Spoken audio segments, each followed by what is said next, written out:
Ya, selamat datang di modul perkuliahan Jaringan Komunikasi Data. Pada modul perkuliahan ini merupakan lanjutan dari modul sebelumnya.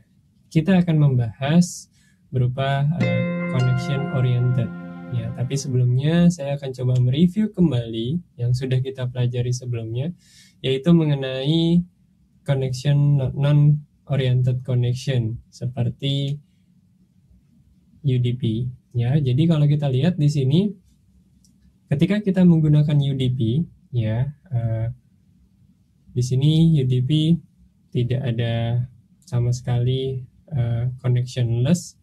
Ya, jadi biasanya memang digunakan untuk beberapa aplikasi seperti aplikasi multimedia. Ya, kenapa? Karena ketika kita menggunakan aplikasi multimedia, walaupun ada bit yang error atau tidak terbaca, mungkin hanya 1 pixel atau hanya ada suara kresek-kresek yang kita terima.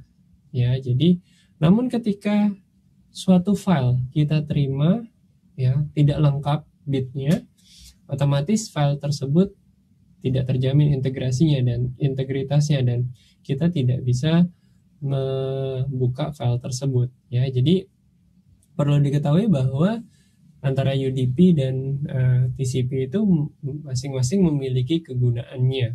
Ya, jadi walaupun UDP tidak reliable, tapi dia tidak ada setup koneksi terlebih dahulu, dia bisa langsung dikirimkan tanpa harus inisialisasi terlebih dahulu. Ya, jadi kalau kita lihat dari bagian ini bahwa ketika kita melakukan setup koneksi, ya, misalnya di sini contoh UDP, ya, pada awalnya yang dilakukan oleh suatu komputer ketika ingin berhubungan dengan komputer lain, yang dilakukan yang pertama adalah menginisialisasi soket, dan di dalamnya ada port di sini.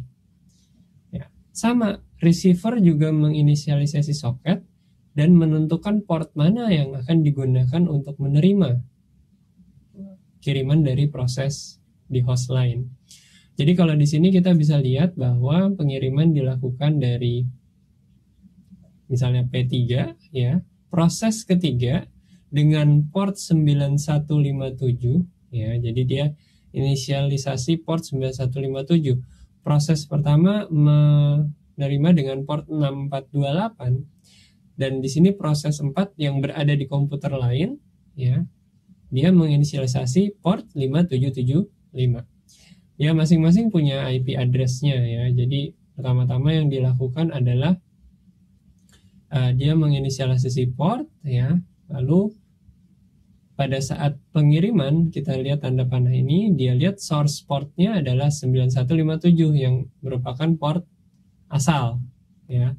Lalu destination port, ya, kita mau ngirim kemana? Kita mau mengirim ke P1. P1 itu portnya 6428. Namun dengan juga IP address-nya, ya. Jadi ada IP address dan ada portnya. Jadi di sini di paket ini ditulis bahwa source portnya adalah 9157 dan destination portnya adalah 6428. Lalu dikirimkanlah data ke sini. Nah, begitu juga kebalikannya ketika proses 1 ingin mengirimkan kembali data segmen ke proses 3, maka dia akan menginisialisasi dengan source portnya 6428 dan destination portnya punya si proses 3, 9157. Dan itu dituliskan ke dalam paket yang dikirimkan. Sama juga, ya, ketika kita akan mengirimkan ke P4, ya. Source portnya di sini adalah 6428 dan destination portnya adalah 5775. Dan kebalikannya, dari proses keempat, source portnya adalah di sini ditulis 5775 dan destination portnya adalah 6428. Ya. Jadi di sini 5775, di sini adalah 6428 destination portnya. Source portnya yang ini adalah 6428, yang ini 5775. Oke, itu adalah salah satu gambaran ketika kita menginisialisasi koneksi, ya. Oke, jadi ketika kita membicarakan mengenai connection oriented, ya, Jadi kalau yang tadi adalah connection yang non oriented, artinya tidak membutuhkan setup koneksi terlebih dahulu. Nah, ketika kita membicarakan mengenai yang oriented, artinya dia reliable data transfer dan dia menjamin datanya itu harus bisa terus dijamin bahwa data itu memiliki integritas. Artinya ketika dikirimkan, data itu harus bisa digabungkan lagi. Nggak boleh ada satu bit pun yang drop. Kalaupun ada yang drop, maka harus dikirim ulang kembali. Nah, di sini ada identifikasi yang utama. Jadi yang pertama adalah source IP address, lalu ada source port number sama destination IP address dan destination port number. Di sini pada saat demultiplexer, jadi menggunakan 4 nilai tersebut atau 4 informasi tersebut untuk mengarahkan data segmennya ke soket yang dituju. Ya. Nah, di sini ya tadi setiap soket diidentifikasi dengan 4 tuple tersebut. Nah, di sini salah satunya web server ya memiliki soket yang berbeda setiap connecting client ya. Jadi ketika kita berselancar dan mengunjungi server, itu sebenarnya server punya soket yang berbeda untuk melayani masing-masing user. Nah, juga ini non-persistent HTTP, yaitu di application layer yang sudah kita pelajari, memiliki soket yang berbeda juga untuk setiap request-nya. Bayangkan, berarti setiap kali dia melakukan request, ada proses yang ada. Setiap kali kita melakukan request, ada proses yang muncul. Dan proses ini yang memang perlu di-manage atau dikendalikan. Nah, kalau kita lihat di sini, ya, kalau yang tadi adalah sebelumnya, yang ini adalah connectionless demultiplexation, artinya tidak membutuhkan connection oriented, atau bisa dibilang ini UDP, ya. Kalau yang ini adalah TCP.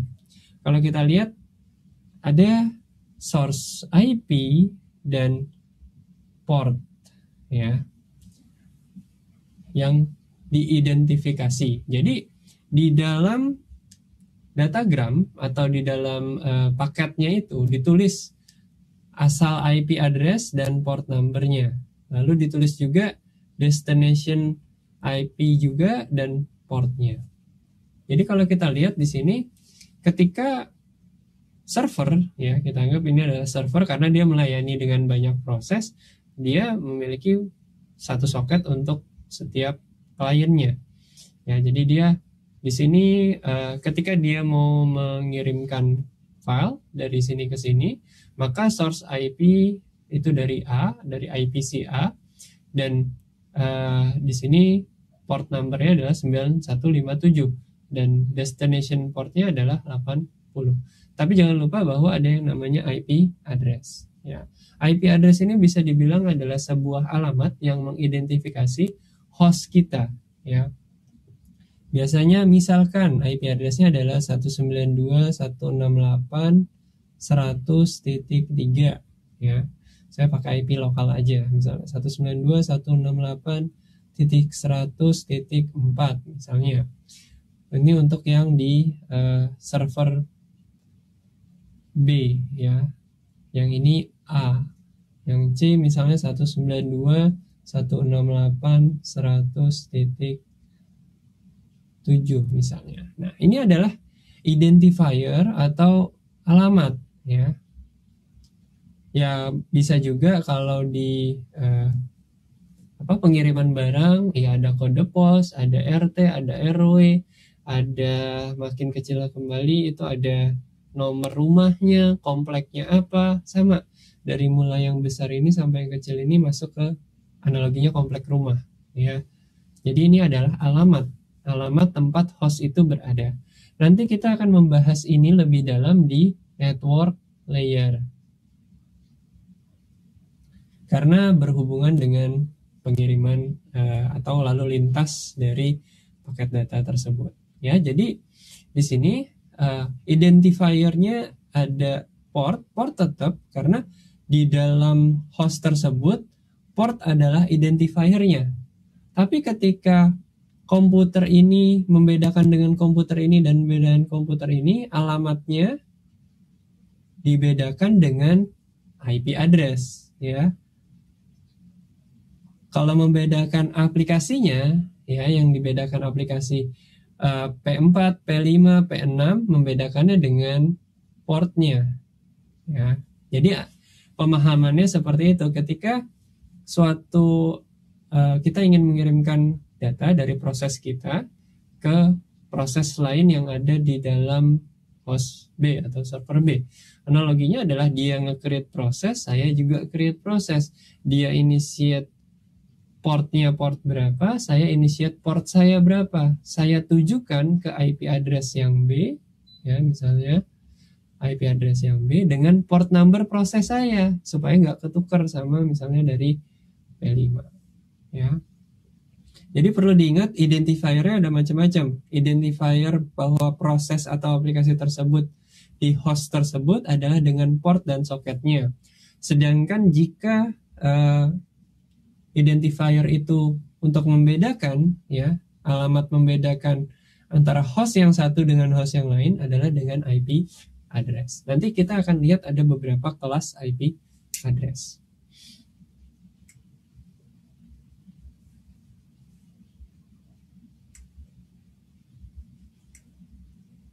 Oke, ini tadi UDP, antara UDP dan TCP. Seperti kita lihat bahwa UDP tidak ada handshaking terlebih dahulu antara sender dan receiver, dan setiap UDP segmen itu diperlakukan secara independen.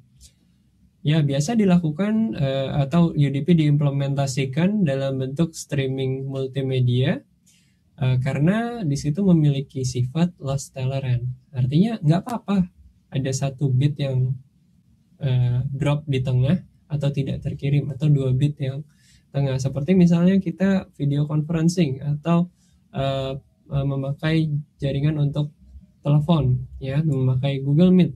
Ada beberapa paket yang lost di tengah-tengah, ya saya rasa itu nggak akan mengganggu sekali, kecuali emang sudah lemot, ya, atau sudah banyak paket yang drop, maka mungkin koneksinya akan bisa putus.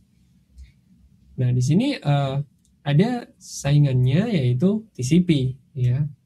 Kalau TCP itu memiliki kemampuan yang reliable atau reliable data transfer. Kalau kita lihat, ya, di sini segmen header dari UDP cukup simple, ya. Dia punya source portnya, dia punya destination portnya, dia punya length-nya, ya, artinya ada berapa yang dia bawa di sini, lalu ada namanya checksum, ya. Di sini adalah datanya, bit dari datanya. Checksum ini adalah pengontrol, ya, apakah ada error pada saat dikirimkan atau tidak. Ya, jadi namanya adalah checksum. Nah, di sini ada pertanyaan lagi, kenapa harus ada UDP padahal kita butuh sesuatu yang reliable, ya? Karena alasannya pertama, tidak ada connection establishment, nggak ada inisialisasi koneksi terlebih dahulu. Simple, ya, nggak ada state at sender, header size-nya kecil, tidak ada congestion control, jadi nggak ada yang dikontrol, ya. Jadi datang aja paket, ya. Misalnya kita ibaratkan bahwa jalur serat kaca atau fiber optik itu adalah jalan tol. Nah, di jalan tol itu diangkut secara cepat. Nggak perlu yang namanya congestion control di sana, atau pada saat masuk ke dalam host tidak perlu ada namanya congestion control. Nah, di sini ada yang namanya tadi sempat saya coba kemukakan, yaitu namanya checksum. Gunanya adalah untuk mendeteksi error atau bit yang terflip ketika di data tersebut atau data UDP ditransmisikan, ya. Jadi dari sisi sender, ya, dia melakukan untuk membuat checksum ini, sender akan mengenerate angka, ya. Angka itu nanti ditaruh di dalam checksum field, ya, ditaruh di dalam checksum field. Nah, di sini cara untuk mengenerate angka tersebut, angkanya juga diperoleh dari konten dari UDP segmen tersebut, konten datanya. Ya, jadi ditambahkan, ya, di sini bilang penambahan ones complement, ya, dari segmen konten yang ada. Nah, lalu hasil penambahan tadi yang terus di ones complement lalu ditaruh di dalam checksum, ya, di dalam UDP checksum field.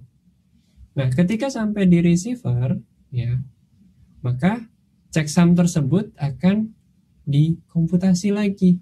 Artinya gini, tadi kan di generate ditaruh di checksum. Nah, ketika bayangkan kalian membawa beras 1 ton pakai truk dari Jakarta ke Surabaya misalnya. Nah, ketika kalian sampai di Surabaya gitu, kelihatan bahwa karungnya masih utuh, gitu. Kelihatan masih utuh dari pintu truk. Tapi nggak tahu kan di dalamnya itu seperti apa, ya. Sama seperti kita mengirimkan data juga. Ketika kita mengirimkan data di sini, mekanisme cara untuk mengeceknya adalah dengan checksum. Ya, kalau misalnya tadi mengirim truk itu dengan misalnya ada surat-surat yang perlu, surat jalan atau beberapa checklist yang perlu ditunjukkan oleh driver gitu. Tapi di sini yang perlu kita lihat adalah namanya checksum, ya. Pada saat checksum itu degenerate, ya, atau ditambahkan sebelum dikirimkan lalu ditaruh di dalam checksum. Setelah datagram itu sampai ke dalam receiver, maka kan kita tahu di situ ada barangnya, ada data kita. Data tersebut dihitung kembali dan disamain nama checksumnya. Kalau sama dengan checksum atau kalau ditambahkan dengan checksum menghasilkan nilai 1, otomatis data tersebut tidak ada errornya. Nah, checksum ini memang punya kelemahan, tidak bisa mendeteksi error lebih dari 2 bit, ya. Tapi kalau ada 1 bit error bisa dideteksi. Oke, di sini kita akan coba untuk memahami bagaimana cara kerja dari checksum. Jadi ibaratnya kita punya datagram, ya, sebuah datagram. Di sini ada source port, destination port, dan di sini ada checksumnya, ya. Dan datagram ini dia punya konten, misalnya kontennya adalah ini, data-data ini, atau saya ibaratkan kontennya yang lebih ringkas lagi deh, 101 misalnya, 1010 dan 1000, untuk memberikan gambaran ke kalian bahwa data yang dibawa adalah yang di sini. Lalu pada saat si sender ini ingin mengirimkan, ya, dia menambahkan datanya terlebih dahulu, ditambahkan dulu data ini, lalu dibuat ones complement seperti cara yang ada di sini, ya. Jadi dibuat ones complementnya. Setelah dibuat ones complementnya, ya, data tersebut ditaruh di dalam field checksum, ya. Nah, si sender sudah siap, sudah menyiapkan datanya. Data ini dikirimkan ke receiver.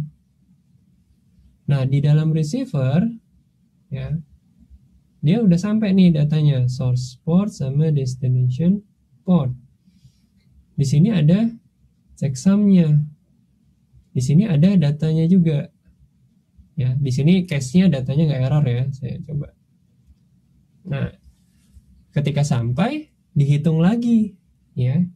Dihitungnya caranya gimana? Dihitung hasil sum dari ini 1010 tambah 1010. Ini hasil sum. Ketika ditambahkan dengan checksum, maka hasilnya sama checksum, hasilnya akan 111 gitu. Ya, jadi ketika dia bernilai ini, maka tidak ada error yang terjadi. Kalau ditambahkan itu ada berbeda, tidak bernilai 11111, maka di sana terdapat error atau flip one bit yang terjadi, ya. Jadi checksum hanya bisa mendeteksi 1 bit error. Jadi dia tidak bisa mendeteksi lebih dari 1 bit error. Ya, ini sama seperti yang tadi saya jelaskan. Ibaratnya kita punya 16 bit yang di sini, tadi kan cuma 4 bit ya. Di sini ada 16 bit ditambahkan ya. Lalu setelah ditambahkan, karena ini ada carry ya, ditaruh di belakang.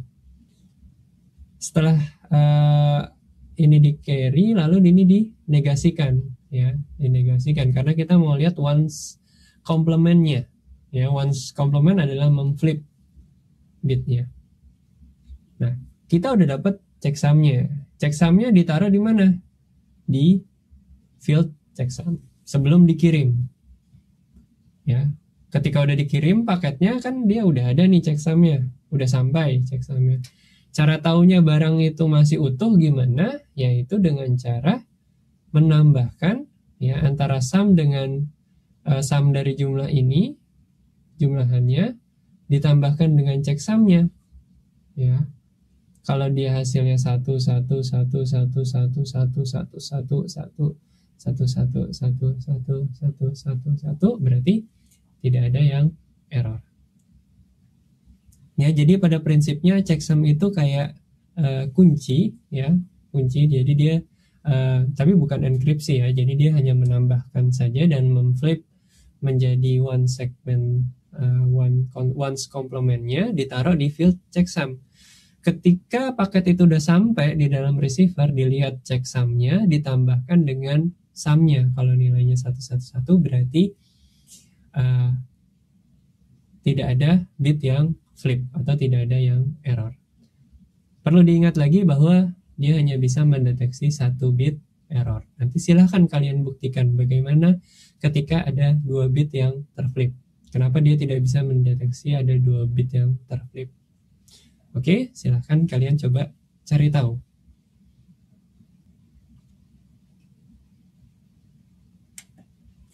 Oke, berikutnya mengenai TCP. Ya, jadi kalau kita lihat TCP ini adalah connection oriented. Ya, beberapa overview dari TCP tersebut kita mungkin tidak membahas TCP secara keseluruhan, hanya bagian-bagian yang krusial saja yang akan kita bahas di jaringan komunikasi data. Di sini TCP memiliki beberapa sifat ya, one sender dan one receiver. Sifatnya adalah reliable dan in order ya, atau berurutan, byte stream delivery. Ya, jadi ketika dia ngirim ya sesuai dengan nanti yang diterimanya gitu. Jadi nggak kayak UDP di mana semua langsung di burst. Ya. Lalu full duplex data, bidirectional data flow ya. Nanti juga ada namanya maximum segment size ya. Dan ada juga yang namanya connection oriented, sifat yang paling umumnya karena membutuhkan pertama yang namanya handshaking dan inisialisasi koneksi antara host system. Terus ada juga flow control, jadi regulasinya lumayan banyak untuk yang TCP ini ya. Jadi ketika dia melakukan pengiriman ya kan ada kemungkinan bahwa flow-nya itu harus dikendalikan. Makanya ada namanya flow control. Ini adalah struktur dari TCP segmen. Kalau UDP segmen tadi sudah kita lihat ya. Di sini ada source port number ya, terus ada destination port, lalu ada sequence number. Karena dia memiliki sifat di sini apa? In order byte stream delivery, jadi berurutan ya. Jadi kata-katanya di sini adalah in order ya, byte stream delivery. Makanya kita butuh di sini yang namanya sequence number ya. Lalu ada namanya acknowledge number. Jadi ketika sudah mengirimkan dia nanti dapat ACK atau acknowledge number. Di sini ada identifiernya, ada ACK, terus ada push, terus ada reset, synchron, finish ya untuk menginisialisasi connection. Lalu ada internet checksum ya, checksum seperti UDP. Terus ada RWND ya, jadi receiver window-nya ya untuk kira-kira dia bisa menerima atau mampu menerima sebanyak berapa byte. Ya, jadi itu adalah beberapa komponen-komponen yang ada di dalam struktur TCP. Jadi memang sedikit berbeda dengan UDP karena dia banyak yang harus diatur. Ya. Kalau kita lihat di sini ada namanya TCP sequence number. Ya, jadi byte number yang merepresentasikan dari byte pertama dari segmen data tersebut. Karena kita mengirimkannya dalam bentuk sequence, ya, artinya berurutan, maka harus ada identifier untuk mengurutkannya. Ya, cara mengurutkannya adalah dengan yang namanya sequence number. Nah, di sini ada yang namanya ACK. Setelah sequence number diinisialisasi, lalu dia mengembalikan yang namanya ACK, ya, atau acknowledgement. Ya, nanti antara sequence dan ACK ini saling mengkumulatifkan numbernya, sehingga nanti urutannya itu bisa terlihat yang mana data yang duluan, mana data yang sebelumnya. Ya, jadi di sini ada namanya sequence number.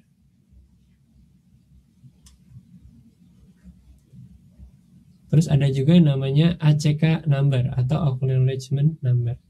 Dua perkakas ini merupakan mekanisme yang digunakan agar kita bisa mengurutkan datanya ketika pada saat pengiriman menggunakan TCP. Ya, ini adalah salah satu contohnya ketika kita memiliki misalnya pertama sequence-nya 42, data size-nya sekitar 37, ya. Terus dia akan menerima ACK namanya ACK 79, ya. Jadi ketika dia mengirimkan sequence 42, dia naik jadi 79. Lalu ketika 79 dia sequence-nya adalah sequence ke-79, ACK-nya dari ACK 43, yaitu lanjutan dari yang ini.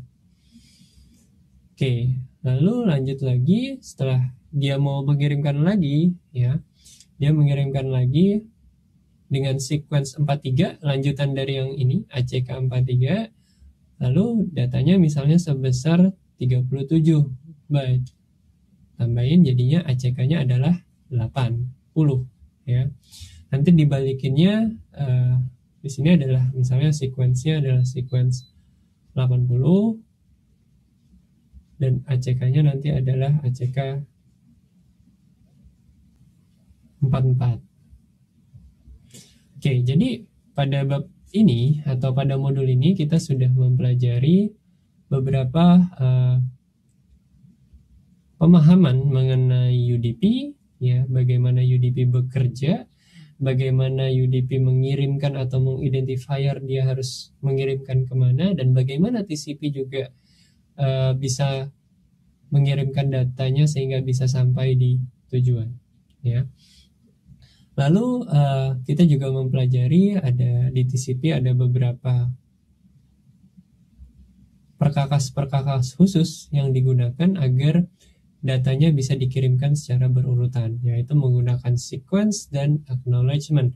Lalu ada juga flow control di sana, lalu ada juga window atau ada current window size-nya juga agar bisa mengatur penerimaan data.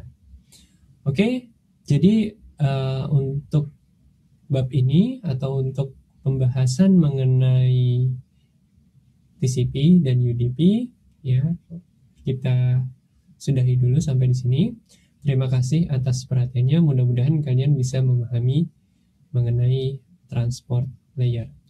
Pada modul selanjutnya nanti kita akan mencoba untuk membahas lagi mengenai mekanisme sequence number pada TCP dan juga beberapa contoh dan latihan soal mengenai TCP dan UDP. Oke, terima kasih atas perhatiannya.